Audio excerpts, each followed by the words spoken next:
बिस्मिल्लाहिर्रहमानिर्रहीम। Part one biology में chapter 4 का जो टॉपिक डिस्कस करने लगे हैं वो है बेटे साइटोस्केलेटन। साइटोस्केलेटन ये हम इसे अभी स्टडी करते हैं।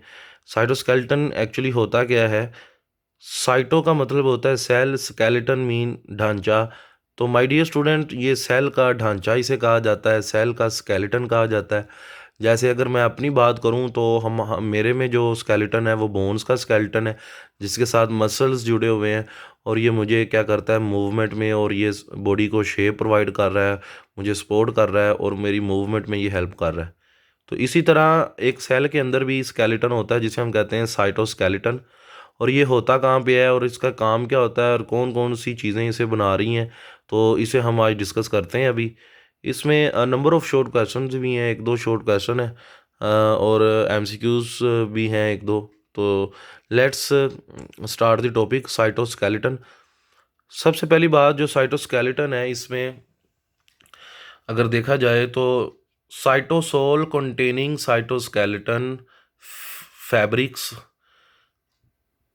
बेटा ये क्या चीज़ है? कहता है कि साइटोसोल, साइटोसोल से मुराद आप यहाँ साइटोप्लाज्म भी ले सकते हैं कि ये साइटोप्लाज्म कंटेनिंग, कि ये साइटोप्लाज्म में प्रेजेंट होता है साइटोस्केलेटन।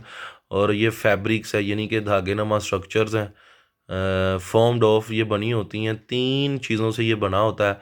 एक को कहते हैं माइक्रोट्यूब्यूल्स, एक को कहते हैं intermediate filament, number 3 microfilament. Intermediate filament जो है ये इसका डायमीटर एक्चुअली दोनों के दरमियान होता है, तो इसलिए हम इसे कहते हैं इंटरमीडिएट फिलामेंट।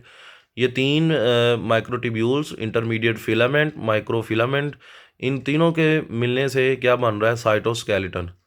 सो आइए हम कंपोजिशन की बात करते हैं। ओवरऑल जो कंपोजिशन है, इसकी कंपोजिशन की बात करते हैं तो बेटे जी प्रोटीन प्रेजेंट होती हैं साइटोस्केलेटन में।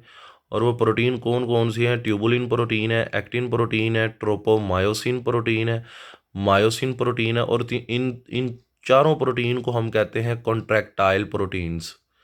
हम इन्हें कॉन्ट्रैक्टाइल प्रोटीन्स इसलिए कहते हैं because they can contract and relax. So आइए अब हम वन बाय वन इन्हें डिस्कस करते हैं जी। Microtubule, intermediate filament, microfilament. जो माइक्रोट्यूब्यूल है, सबसे पहले हम इसके फीचर को डिस्कस करते हैं। जो माइक्रोट्यूब्यूल है इसमें क्या कहते हैं, ये लॉन्ग है, सिलेंडर है, ये लंबा होता है, सिलेंडर पतला होता है, अनब्रांच्ड होता है, कोई ब्रांच नहीं होती। और ये ट्यूबुलिन प्रोटीन का बना होता है। ये अक्सर एमसीक्यूज पूछा होता है कि माइक्रोट्यूब्यूल फिल्म जो है वो किससे बना हुआ है? ट्यूबुलिन प्रोटीन से। और इसका डायमीटर 25 माइक्रोमीटर है। इसके फंक्शन की बात करें तो स्पिंडल स्ट्रक्चर जो है, जो स्पिंडल स्ट्रक्चर है वो किससे बना होता है? माइक्रोट्यूब्यूल से बना होता है। और स्पिंडल स्ट्रक्चर कहाँ काम आता है? जब माइटोसिस हो रही होती है तो क्रोमोसोम की assembly and disassembly. Assembly होता है मिलना और डिस असेंबली होता है सेपरेट होना। तो क्रोमोसोम माइटोसिस में, मियोसिस में जो असेंबली करते हैं, डिस असेंबली करते हैं, तो बेटे इस प्रोसेस में स्पिंडल स्ट्रक्चर का रोल होता है। और स्पिंडल स्ट्रक्चर बने किससे हुए? माइक्रोट्यूब्यूल से। नंबर 2 पे आ जाएं, इसका फंक्शन माइक्रोट्यूब्यूल का। अच्छा, अगर मैं इसकी आपको डायग्रामेटिकली अगर मैं एक्सप्लेनेशन दूँ स्पिंडल स्ट्रक्चर की, तो बेटे जी ये कुछ इस तरह से होगा कि ये देखें, जैसे कि फॉर एग्जांपल ये एक सेल है, तो ये क्रोमोसोम है, ये स्पिंडल फाइबर्स निकल रहे हैं। ये क्या है? ये स्पिंडल फाइबर्स है या स्पिंडल स्ट्रक्चर्स हैं, ये स्पिंडल स्ट्रक्चर। अब ये स्पिंडल फाइबर्स, अभी तो क्रोमोसोम आपस में जुड़े हुए हैं, असेंबली हुई हुई है। तो ये देखें इसमें रोल किसका है? स्पिंडल स्ट्रक्चर का, जो इन्हें असेंबली किए हुए है। और जब ये सेपरेट भी करेगा तो उसमें रोल किसका है? स्पिंडल स्ट्रक्चर का रोल है। और स्पिंडल स्ट्रक्चर बना किसके हुआ है? माइक्रोट्यूब्यूल का। सो नेक्स्ट अगर हम फंक्शन की बात करें तो बहुत सारे ऑर्गन्स जो हैं वो बने होते हैं माइक्रोट्यूब्यूल से, जस्ट लाइक सीलिया, फ्लैजेला और सेंट्रियोल्स। जो सीलिया एंड फ्लैजेला है, इनका थोड़ा सा एक फ़र्क है। वो फ़र्क ये है कि जो सीलिया होते हैं ये स्मॉलर इन साइज़ होते हैं, और जबकि फ्लैजेला जो होता है वो लार्जर इन साइज़ होता है। और सीलिया बहुत सारी तादाद में मौजूद होते हैं और फ्लैजेला जो होता है वो इतनी ज़्यादा तादाद में मौजूद नहीं होते। आ जाए जी इंटरमीडिएट फिलामेंट की बात करते हैं। इसका जो डायमीटर है वो 10 माइक्रोमीटर है और have diameter between microtubule and microfilament. इन दोनों के दरमियान इसका डायमीटर होता है, इसलिए हम इसे कहते हैं intermediate filament.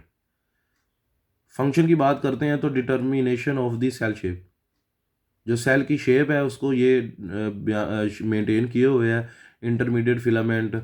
Number 2, integration of cellular component. Cells के जो मुख्तलिफ हिस्से हैं, मुख्तलिफ कंपोनेंट्स हैं, उनके दरमियान भी कॉन्टैक्ट करवाता है कौन, इंटीग्रेशन यानी कि कॉन्टैक्ट करवाता है इंटरमीडिएट फिलामेंट। लास्ट में आ जाता है माइक्रो फिलामेंट। ये माइक्रोट्यूब्यूल एंड इंटरमीडिएट फिलामेंट इन दोनों से साइज में छोटा होता है, मोर स्लेंडर, बहुत पतला होता है, साइलेंड्रिकल होता है और ये एक्टिन प्रोटीन का बना होता है। एक्टिन प्रोटीन कॉन्ट्रैक्टाइल प्रोटीन को कहते हैं, जो कि कॉन्ट्रैक्ट एंड रिलैक्स कर सकती है। इसका फंक्शन क्या है? एक फंक्शन है इसका इंटरनल सेल मोशन।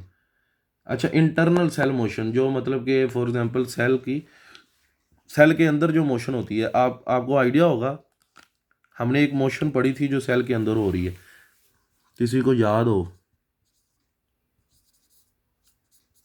साइक्लोसिस। अगर आपको याद हो तो हमने साइक्लोसिस पढ़ा था। ये साइटोप्लाज्म की मूवमेंट होती है, अगर आपको याद हो, streaming movement of the cytoplasm.